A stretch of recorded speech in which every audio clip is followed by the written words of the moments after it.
Welcome back, or welcome if you're just joining us. This is the France 24 debate. Before we say hello again to our panel, let's say hello to Nicholas Rushworth. Hi to you, François. It's our Media Watch segment. We've got some D-Day diplomacy underway, vital for everybody, of course. And at the same time, now, as we're talking, we've actually got a dinner underway. Well, actually, a couple of dinners, so one for two. Let's go to this tweet first. There you can see a tweet. Hollande is the last person who should be having two dinners. I can see where this is going.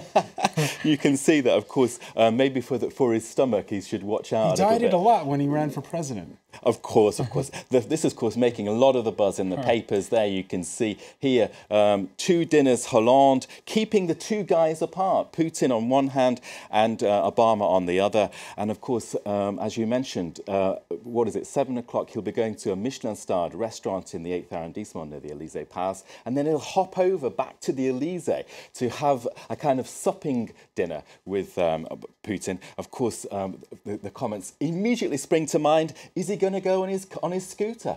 Of course.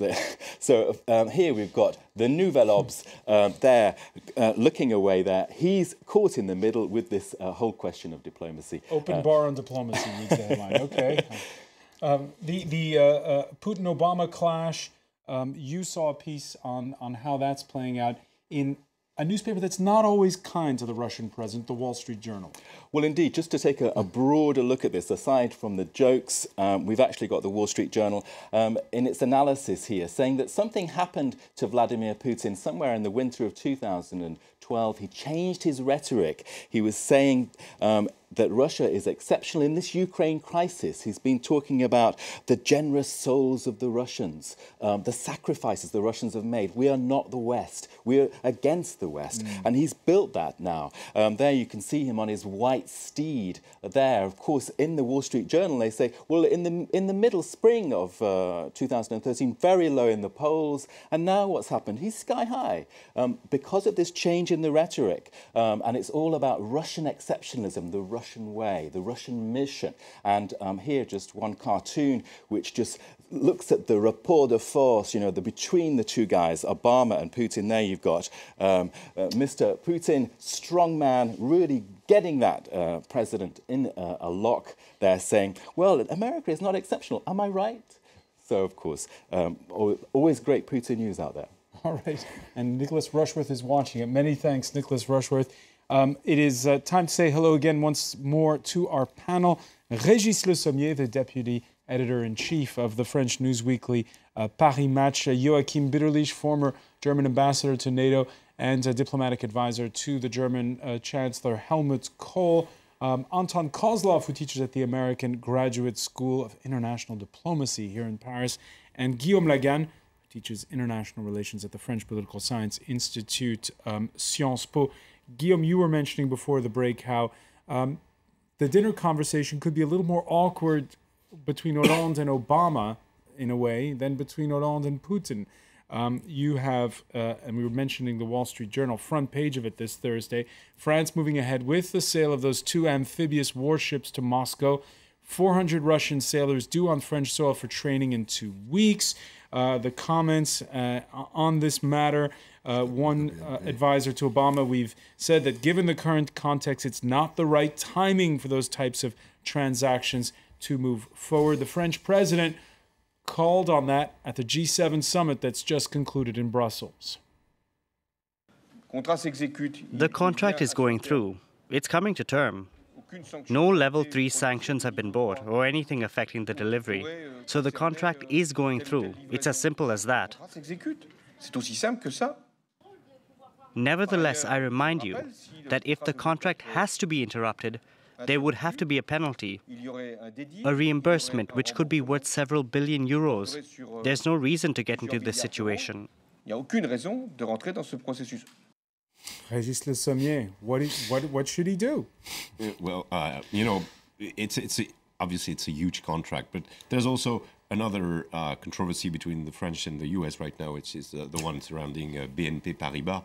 And France's largest bank. Yes, and Putin, I think, and Obama had an exchange on that this afternoon, saying, not Putin, François Hollande and Obama said, I won't answer, or sort of sideways the question. He said the judiciary branch is separate from the executive. Exactly. So we should not. Montesquieu. And so there's tension where maybe you wouldn't expect it to be, and maybe Putin, who's an incredible chess player, will play on that later on, and he's going to be the one who has the final part of the dinner with Hollande, and maybe he'll pay the vodka in the end. Joachim BITTERLICH, what do the French do? Do they suspend their delivery of those warships? I don't think so. I don't think there's a need to suspend that delivery of the warships. Let's say, reduce certain relations, yes, but don't exaggerate in that very moment. Leave the door open to continue to negotiate, to discuss with the Russians, and don't humiliate them. That's the key of the whole situation. What do you do, though, when you have the US President and the British Prime Minister this Thursday saying that within a month we're going to ratchet up the economic sanctions? Well, you have to see the American president is under pressure from Congress. You have large groups of the Republicans who would do more against the Russians. And he has to be aware of that. He wants to save another extremely complicated story within the Congress. It's Iran. And therefore he has to come forward with regard to the Russian case. And I think I put aside Cameron. It's up to François Hollande and to Angela Merkel to stay and to develop a European line in this whole, let's say, conflict, in this whole differences, in order to come to a solution which is saving the face of both sides. And I think it's possible even with regard to the Crimea at the end of the day. I hope so, at least. Guillaume, LAGANE, do you agree with that? That even on Crimea there could be an agreement? I wouldn't be that optimistic. As for the warships, the thing is, as François Hollande mentioned it, there would be a huge financial cost if we didn't go on with this contract. But on the other hand, selling weapons to a state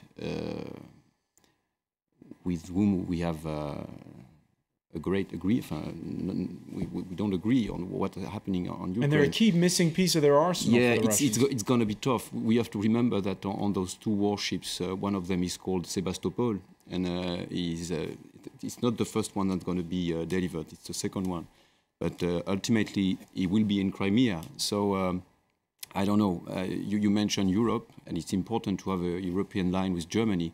But on the other hand, Poland and all the Baltic states and all the eastern countries in Europe, they are not very comfortable with those deliveries. So they also exert some kind of pressure on France. I don't know. I really don't know what's going to... I think at this point, I mean, we should stop talking about... I mean, the Crimea case is a done deal. I don't see Obama arming the Ukrainian army or making steps for a liberation of Crimea. So it's something that's going to stay within Russian hands. And let's hope that Putin is not going to go forward trying to build this whole axis from Russia towards Transnistria and gathering all the various Russian elements that are over there and actually cutting Ukraine in two. But at this point, there's not going to be any negotiation. Vladimir Putin is not, he's going to always come forward and say, this was ratified by a referendum and the Crimean people voted and they voted to be part of the Russian Republic, and that's it. And nobody's going to do anything at this point. You mentioned the fact that everybody's broke and nobody wants to do a Cold War first and foremost because everybody is broke. Anton, yes. Well, I think the Crimean deal, it is a done deal. It's very much like the Kosovo deal is a done deal, you know, and many others. And second of all, I would like to say that, talking back about Poroshenko, I think Poroshenko, the president of Ukraine, is in a very weak position today. I think for Europe, it would be better to try to straighten his base, but not in terms of supplying weapons or forcing Russia into some kind of, retreat. His forces ran out of ammunition yesterday when they were. Well, because there's the Ukrainian army. It's more of a media concept than the concept on the ground, unfortunately or fortunately. But I think it is very important to keep in mind that today Ukraine is a failed state in many ways. So it is very important, sort of, to try to bring it back. Is it a state? Is it really a state? Well, a failed state. I mean, well, that's, you know, it's kind of.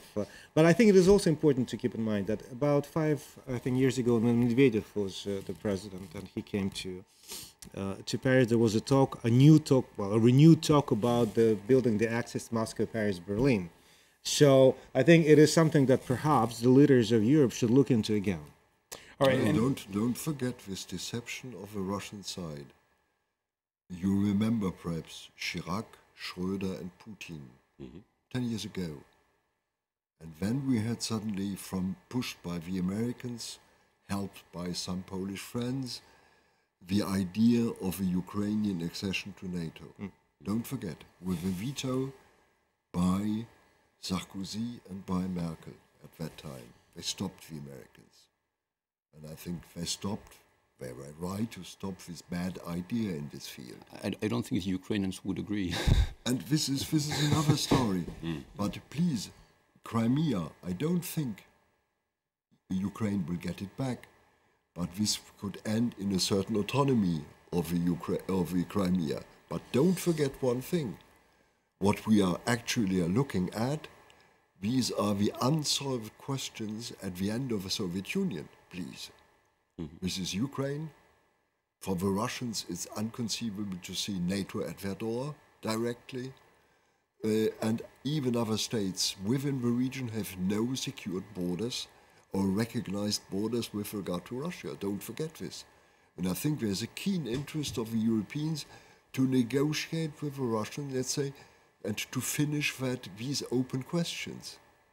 And therefore we have a real keen interest. I think Putin is prepared to do so and to make certain concessions. But there's one concession he will never make. This is Ukraine and NATO. All right, we're talking about NATO. It's also the fate of, and Régis Le Sommier was mentioning it just before the break, of Europe as a whole, where Europe is now. And really, commemorations like that of D-Day are a way to take stock of what happened then and what's happened since. When those world leaders travel to Normandy, they'll be crossing paths with the likes of the veterans of the U.S. 29th Infantry Division, which landed on Omaha Beach on D-Day. We were right here 70 years ago, you know, and this is where our first were buried. I landed on this beach, first wave, and I got wounded 5 times, 3 times on D-Day and twice on June 7th. I had to stop. I ran out of blood. And I always say, those people that are in the cemetery up here on the bluff, they're the ones that are responsible for guys like me and the rest of the vets you see to get back home. They paid the price. They're the heroes. We have a lot of people with a lot of ribbons, but those guys probably didn't get a single ribbon. But those are the guys I come back for. Thank you very much. We'll never be forgotten. All right, and as you were saying, Régis, this is what's going to frame the conversation when they talk diplomacy. Yes, they're going to look at this in a very symbolic way, and I think that's regardless of. I don't think there's going to be any major breakthrough diplomatically, right? Because it's not the time. It's a time of mourning. It's a time of. It prepares the ground. Yeah, and also as we mentioned, where is Europe going? I mean, we've noticed, and it's going like this all over the world. I mean, Putin is not the only one to try to gather his force and play the Russian side. Every nation, I mean, given the results of the vote in the last European election, every nation is turning towards itself. It's rather turning striking. inwards. And the U.S. is no exception. And the U.S. is turning isolationist again. And there's this trend. And so that could be a moment where everybody is gathered to reflect about where the world in itself is going, and see what. But let's be patient. Let's give to the Europeans a bit of time to get about their reset, if you want. And I think we will have in July a new team. Yeah, which I has don't to think be they're built going up. towards a reset. They're going towards a path which is non-European, and this is critical. This is really a critical moment. I don't think so. You think I the think European idea is deeply ingrained? I think the French and the Germans will have an utmost task to bring about, let's say, a European comeback, if you want. We are not bad in the whole, let's say, crisis management of the last years. We have been slower than others, perhaps on the banking sector slower than the Americans, but the Europeans have brought about, let's call it the banking union, which is for me a real revolution in Europe. We will see it in the next years. What we need is the other side, what I call the political, coming together again. And the social and the and economical. social and the other side. And I think the Europeans are able to do so. It's normal that in a crisis you look first inwards. You look at your home situation. But you need a certain, let's say, courage, not going away from your challenges, but taking them. And I think there's a clear European agenda for the next time. And I think Hollande and Merkel have understood this. They would like to see. They finally understood it, because I think France. The problem with France and Germany is they've been. I mean, with the Ukrainian crisis, I mean, Germans have been much closer, I would say, to the Russian for various interests. And France has been doing this cowboy diplomacy that the US used to do 10 years ago with on the front line, Fabius and Hollande. And they've been going and without realizing that their key partner, Germany, was not on the same tone, was not on the same path. And I think Hollande and Merkel, recently Merkel invited Hollande at her native place in a show that there's a need to re-strengthen the Franco-German alliance, because that's the key to Europe. And we had somewhat forgot it. You know, we had... Yes, but look at the past years, look at Sarkozy and Merkel, look at Schröder, Chirac. We had always these, let's say, difficult times for a certain moment. Chirac was much stronger, I believe, than Hollande. Perhaps at the end of the day, but not in the first years. In the first years, it was difficult. What is for sure is that this commemoration is a chance to take the long view. By the way, some people against too much diplomacy on the Normandy beaches. Jacques saying we should not allow those two, I guess he's referring to Obama and Putin, to talk that close. This could be World War III in the making. All right, that's one reaction on Facebook. Let me ask you, Guillaume LAGANE, when you take the long view, Europe built on the ashes of two world wars, a continent that then devised this wonderful institution to keep, at first, essentially, the French and the Germans from fighting each other again. Now, with what's going on in Ukraine, with the recent elections that took place, the European elections, has the European model reached its limit? And these D-Day ceremonies really bring us back to another possible way in which the past could come back again? No, I'm more optimistic than my neighbor. I think that what the European elections showed us is that you've got two different kind of countries in Europe. For instance, in Germany, moderate parties have gained large votes, and of course the anti-European votes were very strong in the country that has suffered from economic crisis. And not in Austria. Austria has not suffered, and the far right came first. Yes, but it's been a long story in Austria for 20 years now. They have a very strong extreme right votes. On the other hand, what we saw in Ukraine, in my view, is rather a strong Europe, because it showed how the European soft power was strong enough to attract huge crowds who wanted to join Europe. I mean, we have to remember that what happened in Ukraine was just after this failed agreement with the EU, the former Ukrainian government. So I'm more optimistic in the way that I think that in the long term, the ideas that have come out of the Second World War, unifying Europe around free market and democratic government, those ideas are still attractive to many countries today. Yes. We should be proud of that success story of 60 years of Europe. It's true, we are in certain difficulties, On the other hand, yes. We are in a certain crisis, yes. Yes. And we have been perhaps too much concentrated on our crisis inside of our countries, of our economies.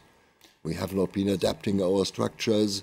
We have been delaying reforms, necessary reforms of the systems, yes.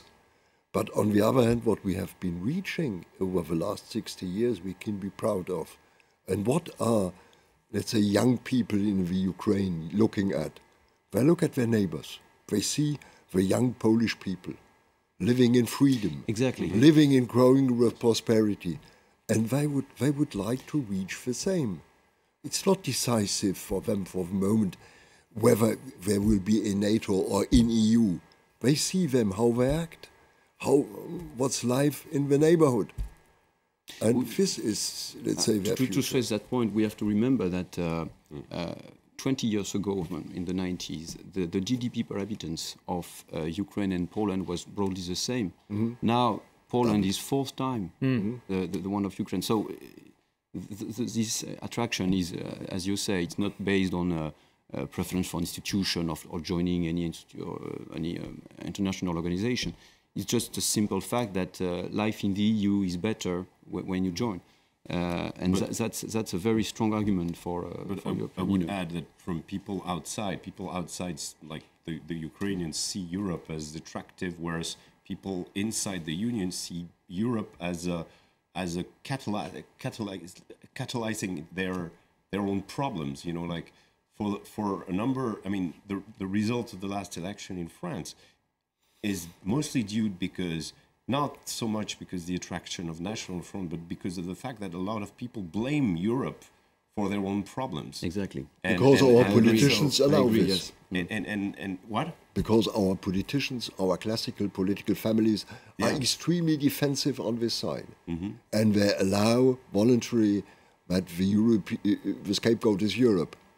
And in reality, it's not the case. Now, to just get back to D-Day diplomacy, the risk of those 2 days, in my view, is that it's going to be a celebration of, very consensual celebration of democratic values for which we fought and we won during World War II. But the fact is, and I agree with you, for Putin, it's some kind of victory because, in Russia, the memory of the Second World War is a strong political argument. And we have to remember that during all those months of crisis in Ukraine, Russia systematically accused its opponents in Ukraine to be Nazi, fascist, and to, really revive all those extremist ideas. And so, in some way, for Russia, it's kind of a recognition that he was right in defending, World War memories. Again, it's the scapegoat, Ukraine. Of course, it's scapegoat. So the thing is that maybe Europe should stand for this and explain that the situation was a bit more complicated than what how Russia sees it, in the way that Ukraine was, yes, part of Ukraine was on the wrong side of history, but it was also, unfortunately for Ukraine, it was in a very difficult part of Europe. And at those commemorations, it'll be nations that'll be front and center with their heads of state and heads of government. One of them, and it's a normal standard thing now, is the German Chancellor. She will be there, Angela Merkel. What role will she be playing when it comes to all this D-Day diplomacy? I think for her, that's something new, D-Day. You know where she was studying, where she was living. She grew up in East Germany. Grew up in Eastern Germany. And it's the first time she is coming to such a celebration as Schröder before 10 years ago. But on the other side, I think it's for her key relationship to the West is freedom. And what has been D-Day, or what is D-Day? D-Day is the liberation of Europe from Hitler. And that's the key for her. And therefore, it's of most symbolic importance for her, and at the same time to explain it, re-explain it to the Germans and to the other Europeans. Yes, we're going to leave it there. I want to thank you, Joachim BITTERLICH, for joining us. I want to thank as well Guillaume LAGANE, Régis Le Sommier, and Anton KOSLOV for being with us. Thank you for joining us here in the France 24.